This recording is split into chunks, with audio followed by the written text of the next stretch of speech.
51 or 48 days remaining. Hi guys and welcome to the Great Guild Wars 2 countdown. The footage in the background for today comes from Weird People. No, that's not me insulting the person, that's the name of the channel. Weird People have got the footage for today.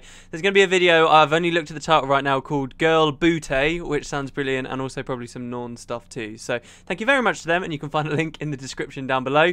Thank you very much to everyone for all the warm reception to the characters video we put out yesterday for the lore summary. It was a bit of a weird one for me because we waited a little bit longer for that one, and also it was a bit shorter because I originally wasn't planning on having that as being a part of the series. In my opinion, it's a little bit of a mini episode, really, but everybody took to it really nicely anyway. The next one I'm really excited about. It will be a full-length thing, probably the longest one in the series so far, and it will go on to a lot more stuff, so yeah, stay tuned to that. Anyway, today we've got some questions about both lore and mechanics. I'm just meshing them in together, but before we do that, the topic for today, let's just knock the big ones out of the park, shall we? And then we'll maybe go into some of the more quirky, interesting things. So for today, let's just remember the cross-profession combination system, which I actually said in a daily video a while ago. I was like, I haven't really been taking much advantage of this, and I do regret saying that because honestly, it looks really powerful actually, and it is something you should be sitting up and taking notice to. So the cross-profession combination system, if you guys are not aware, is a way to encourage players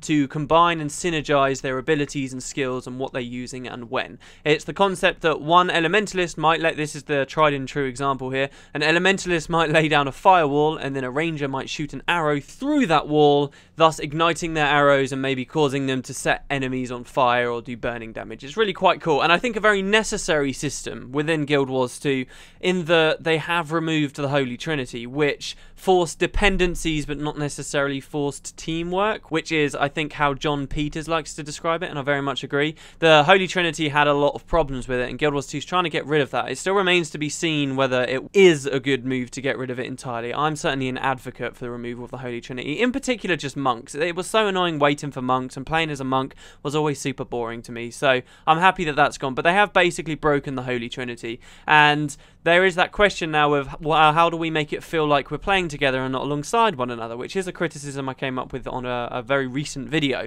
And the cross-profession combination system could be what picks up the slack here. This is what you're going to be looking out for. You're going to be waiting for a specific move triggered by one of your allies, and then you're going to try and take advantage of it and shoot through it. And maybe, if this does provide strong enough benefits during combat, we might see some really interesting tactics and things being used by teams of players taking advantage of this cross-profession combination system. In the first beta, I believe it was the first beta, there was no like real decent indication of whether you were doing these cross-profession combinations. You just might see an achievement pop up every now and then. It would be like, oh, you are doing team play stuff. But actually that's been refined recently, and now it looks really good. Whenever you do trigger one of these combinations, it shows very vividly and very clearly on the screen what exactly is happening. It's really, really quite nice. So yeah, one of the big features of Guild Wars 2, one of the things that they've implemented, you can find further information in the description down below. Moving on to the questions. As I said, we've got a bit of a mix here. The first one's from Sikthulu, who said, I've got a lore question. These aren't all going to be lore, though. Regarding the mists, what is the lore tie-in to explain why we're even fighting there? What's the reason for World versus World and PvP? I've seen no NPCs make mention of resources we need, or why we even care about taking randomly seeming forts and cities. It just seems like a PvP mechanic thrown into the game without any real connection to the in-game world. Much like Guild Wars 1, PvP and PvE seem like separate games, just tolerating each other's existence. Well, actually, the thing that caught my eye about this question was what you say at the end there about how in Guild Wars 1 they seem to just tolerate each other's existence and be mostly separate. It's funny because originally with Guild Wars 1, in the early days, ArenaNet had tried to integrate these two things together. All the PvP stuff was in the form of arenas that were littered throughout the world, and once you got to a certain level in Prophecies when the game first came out, you actually wouldn't be able to participate in those arenas anymore. So as you progress through the storyline, you'd find more arenas with more other players that are around your levels, so that wasn't supposedly going to be a big problem early on, and you could just play in these arenas as you complete the storyline, and slowly you get more and more options about different game types and different arenas and environments you could go into. And in particular, one of the big bits of PvP in Guild Wars 1, this idea of Heroes Ascent, which was like this big tournament that you could go through and you'd progress, and it was a tournament that also happened to be progressing through maps that had a story along with them. That was all very much integrated into the plot of Guild Wars 1. If you go to a certain region of Guild Wars 1, the Crystal Desert, while you're there, all of the missions that you do, the PvE missions that are progressing the story, all of them are based around different different objectives. They teach you about different stuff like running relics, and they teach you about King of the Hill, and they teach you about Annihilation. They're all game types that you would then later see if you went to do this PvP thing, Heroes Ascent, which you could start from the Tomb of the Primeval Kings. It was all very integrated. It was only later on when, I guess, because of mechanics more than anything else, ArenaNet started to split these things off. Having said that, though, in Guild Wars 1 there was still pretty sound lore as to why you were in one place. When they did split the two game types essentially into different regions, they introduced all this lore about how the Tomb of the Primeval Kings was attacked and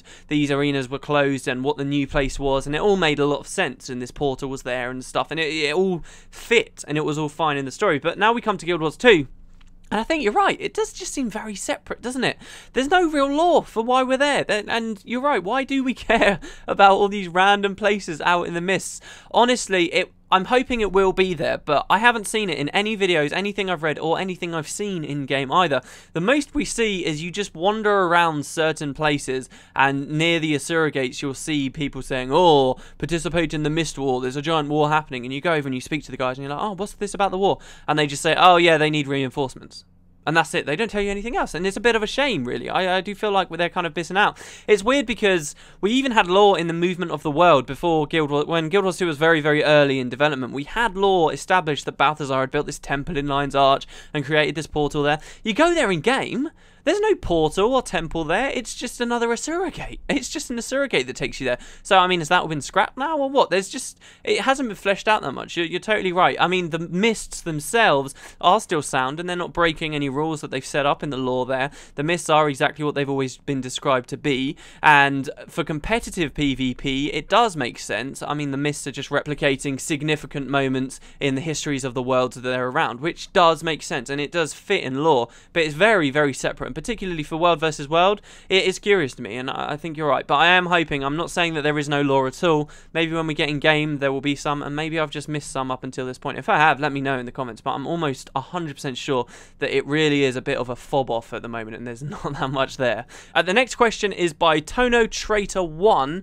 who says, and this blew my mind, that this is a pretty simple question, but it got a lot of thumbs up, so hey, maybe not everybody knows about this. Hey Potatoes, do you happen to know how long it takes for a character to unite with the other races following the personal storyline? I'm concerned I might have to create a character of the same race as my friends once the game starts just to be able to play with them, which would of course suck. Considering Guild Wars 1, where it was fairly quick to get to Lion's Arch, Spamadan's boat or the Kyning Centre, I am led to believe it won't be a problem, but if you have more information I'd appreciate it. Yeah, I thought this was common knowledge, I really did, but it got a hell of a lot of thumbs, so maybe not. You can go and play with your friends very, very quickly. As far as the personal storyline is concerned, the uniting of the races does happen quite early, around level 30 or so. You can tell that just from the level range of the explorable area closest to Lion's Arch, and it's around there, so it's not going to be too bad. 30 levels out of 80, and the storyline at least will take you to Lion's Arch, but these places are available far before that even happens. That's something separate altogether, really. As soon as you've finished your tutorial session after you've created your race and you've got to level 2,